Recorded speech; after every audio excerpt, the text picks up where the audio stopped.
Fala moçada, beleza? Professor Giovanni aqui e hoje o assunto é sério, hein? Impactos ambientais. Posso chamar isso aqui também de desequilíbrios ambientais, impactos ambientais, um assunto bem importante. Bora lá então para essa aula que vai falar aí de efeito estufa, inversão térmica, chuva ácida, várias coisas bacanas aí que te ajudam na hora de uma prova. Então, começando pelo efeito estufa. Galera, o que é o efeito estufa? Quando a gente pensa em desequilíbrios ambientais, impactos ambientais, e abre o livro de biologia, está lá escrito efeito estufa, dando a entender que o efeito estufa é algo ruim, mas na verdade não é bem assim. Só existe vida no nosso planeta como nós conhecemos por conta do efeito estufa. E o que é o efeito estufa, Giovanni? Você já entrou em um carro, em um veículo, e percebeu que ao entrar no veículo, quando ele fica lá o dia inteiro no sol, você vai entrar, você sente um calor, você sente um bafo quente. E o que aconteceu? Como o carro ficou uma boa parte do dia exposto ao sol, a radiação que vem do sol, ela acaba atingindo ali o veículo e o veículo acaba o quê? Acaba acumulando calor ali dentro. Então o veículo acaba virando o quê, gente? Uma estufa. E aí quando você vai entrar, você sente essa estufa, você sente esse bafo quente. Algo parecido acontece no nosso planeta. Só que no nosso planeta não tem lá o vidro do carro, alguma coisa nesse sentido. O que vai ter é uma camada de ar da atmosfera. E aqui na atmosfera a gente vai ter o quê? A gente vai ter aqui alguns gases, né? Como o gás carbônico, como o metano, vai ter aqui também o óxido nitroso, o vapor da água. Poderia citar outros gases estufa aqui também, né? Os principais gases estufa, o gás carbônico, o metano e o óxido nitroso. Qual é o mais prejudicial? Galera, presta bem atenção agora aqui, papo reto. O mais prejudicial desses três aqui é o óxido nitroso. O óxido nitroso ele é mais de 300 vezes, né, para ser bem exato, 311 vezes mais nocivo do que o CO2. E depois o metano. O metano é 21 vezes mais nocivo do que o CO2. Mas por que a gente fala muito de CO2? Porque quando eu vou analisar a quantidade desses gases na atmosfera, tem mais gás carbônico, muito mais gás carbônico do que metano, muito mais gás carbônico do que óxido nitroso. Então, pela quantidade, a gente acaba dando mais atenção ao gás carbônico. Mas lembrando que óxido nitroso e metano são muito mais prejudiciais do que o CO2. Então, o que acontece é o seguinte, gente, a radiação que vem do Sol, ela acaba aquecendo a superfície do nosso planeta. A gente vai ter ali a liberação de raios infravermelhos que vão, né, pelo calor, acaba ficando retido aqui no nosso planeta, a nível, né, da superfície, por conta do quê? Por conta desses gases estufa. Então esses gases estufa, eles auxiliam para segurar o quê? Para segurar esse calor aqui próximo da superfície, fazendo com que o fato da gente ter uma atmosfera aqui no nosso planeta, a gente possa ter o quê, gente? Possa ter uma amplitude térmica que não seja muito variável. O que é essa amplitude térmica muito variável? Significa que a gente tem uma temperatura mais ou menos estável durante o dia e durante a noite. A gente pega aí, quando estuda alguns países, alguns planetas diferentes, você pega amplitudes térmicas que são absurdas, né? Temperaturas altíssimas durante o dia, mais de 100 graus centígrados durante o dia e temperaturas negativas durante a noite, menos 100 graus centígrados durante a noite, ou seja, uma amplitude térmica assim que a gente não consegue imaginar vivendo uma situação dessa, né? Então a atmosfera, ela auxilia para quê? Para manter o nosso planeta aquecido também durante a noite. Então o efeito estufa ele é um fenômeno importante para a manutenção da vida no nosso planeta. Mas por que a gente estuda o efeito estufa como um problema? Porque, na verdade, seguir o problema não é o efeito estufa. O problema é o agravamento do efeito estufa. Se a gente acaba liberando mais gás carbônico, e como que eu libero o gás carbônico? Você libera gás carbônico pela queima de combustíveis fósseis, pelas queimadas, desmatamento. Esse processo acaba aumentando o quê? A concentração de gás carbônico. Processo de industrialização, né, principalmente, vai liberar cada vez mais CO2. Desmatamento também auxilia nesse processo.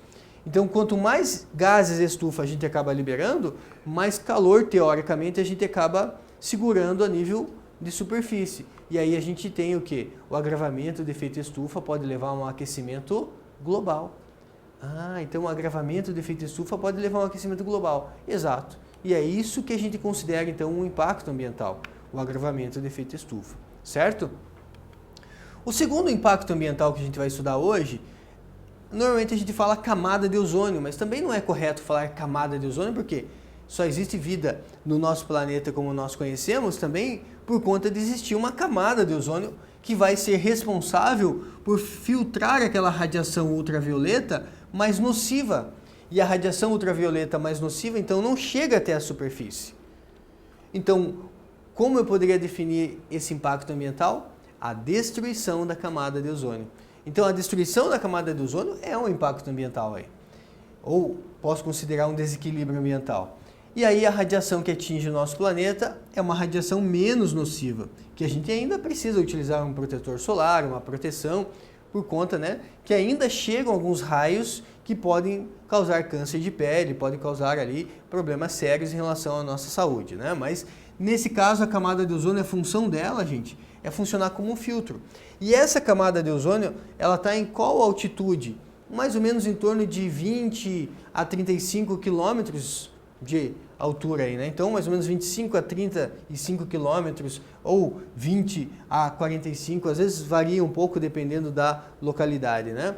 Mas está mais ou menos a 25 quilômetros de altitude, fica, né, mais ou menos a essa distância aí. E aí, a camada de ozônio tem a função do que, gente? Tem a função de funcionar como um filtro. Na década de 80, foi muito utilizado um gás chamado CFC, um gás freon, o famoso CFC. E o CFC, que é clorofluorcarbono, ele tem uma afinidade muito grande por um átomo de oxigênio. Então, lá na década de 80, quando o ser humano utilizou muito o CFC, o que é o CFC? Vai ser cloro, né, fluorcarbono. Então, clorofluorcarbono. Então, você tem aqui o CFC, tem aqui o cloro, flúor e o carbono. Quando esse CFC ele entra em contato com a radiação ultravioleta, acaba separando aqui, ó, CFCl mais um Cl. Acaba separando um cloro. E aí esse cloro tem uma afinidade por um átomo de oxigênio. Esse cloro acaba se juntando aqui, né, com o ozônio. E aí, nessa reação química, acaba formando aqui ClO, que é monóxido de cloro mais O2. Veja só, galera, o fato da gente liberar CFC faz com que o cloro possa se ligar com um átomo de oxigênio, formando aqui monóxido de cloro, mais O2. O O2 não vai filtrar nada, e aí acaba tendo o quê? Buracos na camada de ozônio. Se uma vez eu tenho buraco na camada de ozônio, aquela radiação mais nociva pode chegar até mim. E aí o que isso causa, Giovanni? Pode ocasionar cegueira nos animais, pode intensificar os problemas de câncer de pele. E aí, o que o ser humano fez, né? Na década de 80, utilizamos muito esse gás CFC. Ele é um gás interessante para ser utilizado em sprays, como um gás refrigerante aí em refrigeradores. Então, às vezes, aquela geladeira mais antiga lá da casa da sua avó usava CFC. Então, as geladeiras mais modernas já não usam mais CFC, devido a um acordo, um protocolo chamado Protocolo de Montreal, em 1987. Alguns países assinaram um acordo, um protocolo chamado Protocolo de Montreal. E hoje não se usa mais o CFC. Se você der uma pesquisada aí na sua casa e encontrar algum spray, seja spray de cabelo, spray de tinta, você vai ver que está escrito lá: não polui a camada de ozônio, não destrói a camada de ozônio ou inofensiva camada de ozônio, porque usa o HFC. Legal? Então tá aí, camada de ozônio também é um assunto aí estudado como um impacto ambiental, a destruição da camada de ozônio. Uma vez que a gente deixa de usar o CFC, a gente proíbe o uso do CFC, a gente tem a possibilidade, com o passar do tempo, né, e os cientistas acreditam que isso vai demorar mais ou menos uns 50 anos, então talvez lá por 2035, 2040, a gente talvez não vai ter mais buraco na camada de ozônio, pelo fato, né, da reconstituição dessa camada ali em algumas regiões. Beleza? Vamos para mais um impacto ambiental. O próximo impacto ambiental, gente, é chamado de chuva ácida, mas também gostaria de atualizar com vocês porque toda chuva é ácida, toda chuva é ácida. Quando eu falo para vocês chuva ácida, estou falando de uma chuva que tem um pH menor do que 5. Um pH menor do que 5, daí sim eu considero uma chuva ácida. Uma chuva comum normalmente tem um pH em torno de 6,2, ou seja, levemente ácido. Devido a processos industriais, e processos aí de uso de substâncias nas indústrias, queima de substâncias, combustão, pode liberar aqui poluentes ácidos como óxidos de enxofre, óxidos de nitrogênio. Eu gostaria que você lembrasse assim, ó, NOx, SOx. Então, quando libera óxido de enxofre, óxidos de nitrogênio, esses poluentes ácidos, eles podem se misturar com a água, formando o quê? Formando, inclusive, ácido sulfúrico. E aí sim, gente, essa chuva que vai precipitar, ela pode ter ali um pH menor do que 5. E aí pode causar o quê? Pode causar problemas relacionados a problemas de pele, pode ocasionar destruição de monumentos históricos nas cidades, pode ocasionar que o solo fique ácido, que a água, o ambiente aquático fique ácido, e aí causando o quê? Destruição, de plantações, morte de peixes, morte de organismos aquáticos por motivo que o ambiente fica o quê? Com pH ácido. Nesse caso, então, temos um impacto ambiental chamado de chuva ácida. Lembre-se que são óxidos de enxofre, óxidos de nitrogênio que são liberados aí, que misturam com a água e formam substâncias aqui ácidas que podem precipitar junto com as chuvas. Beleza? Outro impacto ambiental, esse sim não é uma culpa, nós não temos uma culpa direta do ser humano aqui, que é a inversão térmica. O que acontece aqui, ó, gente? Então aqui você tem um centro, de uma cidade, e você percebe que próximo ao centro aqui, ó, tá uma cor meio vermelha, tentando demonstrar para vocês o quê? Um ar mais quente. E conforme a gente vai subindo, temos um ar mais frio, e vai subindo, temos um ar mais frio ainda. Isso seria o normal. Isso facilita, isso auxilia na dispersão dos poluentes. Por quê? Porque o ar quente ele tende a subir, quando ele sobe ele leva os poluentes embora, o ar frio desce. O ar quente sobe levando os poluentes embora, o ar frio desce. O ar quente sobe levando os poluentes embora, o ar frio desce. Nós temos aqui uma corrente de convecção. Quando você estuda lá na física correntes de convecção, isso é auxiliado aí pelo ar quente que acaba subindo. Quando ele sobe, facilita que esses poluentes que estão próximos da cidade se dissipem, vão embora. Agora, o que pode acontecer? A inversão térmica é um fenômeno que acontece, que pode acontecer, seria o correto dizer, que pode acontecer aí no inverno. Então, para começo de conversa, é um fenômeno natural, tá, gente? Não tem culpa do ser humano aqui, não. O que nós podemos fazer é poluir muito e daí intensificar os problemas. Então, não é uma culpa nossa direta, A gente pode ter aqui uma culpa indireta. Esse fenômeno que vai acontecer aqui agora, que é uma inversão térmica, veja que o ar quente foi lá para cima, o ar frio ficou aqui embaixo. Então essa inversão térmica é um fenômeno natural. E aí, uma vez que tem a inversão térmica, esse ar quente, como ele está lá em cima, não tem aqui as correntes de convecção. Como não tem correntes de convecção, esses poluentes ficam retidos próximo da cidade. Quando esses poluentes ficam retidos próximo da cidade, a gente pode ter o que nós chamamos então de inversão térmica. Onde que o ser humano entra aqui? Como que a gente pode prejudicar ainda mais essa situação? Quanto mais a gente polui, mais poluentes são liberados, pior vai ser a inversão térmica. Porque daí mais poluentes ficam retidos próximo da cidade, gerando o que nós chamamos, por exemplo, de smog fotoquímico. O que é o smog fotoquímico? É a soma de duas palavrinhas, o smoke mais fog. Smoke quer dizer fumaça, fog quer dizer névoa, ou seja, névoa de fumaça. O smog fotoquímico mais famoso da história é o que aconteceu em Londres em 1952. No dia 5 de dezembro ao dia 9 de dezembro de 1952, tivemos uma situação em que milhares de pessoas acabaram morrendo por conta da inalação de substâncias tóxicas que estavam presentes nesse ar. Existem inclusive muitas hipóteses por aí, tentando dizer por que muitas pessoas morreram. O que tinha nesse ar? Tinha alguma substância tóxica, certo? Então, quem já foi para Londres sabe que a questão de ter essa névoa de fumaça, inclusive, é um dos charmes da cidade, Mas nessa situação aqui, foi algo assim muito exagerado, causou aí muitas mortes nessa época. Então, o smog fotoquímico mais famoso é o que aconteceu em Londres em 1952. Show de bola? Então, lembre-se que inversão térmica é um fenômeno natural, mas que pode ser intensificado por ação humana caso a gente polua mais do que o normal. Certo? Não sei se dá para dizer que poluir é normal, mas polua acima do que o nosso planeta consegue degradar. Talvez seja a forma mais correta de abordar essa poluição, né?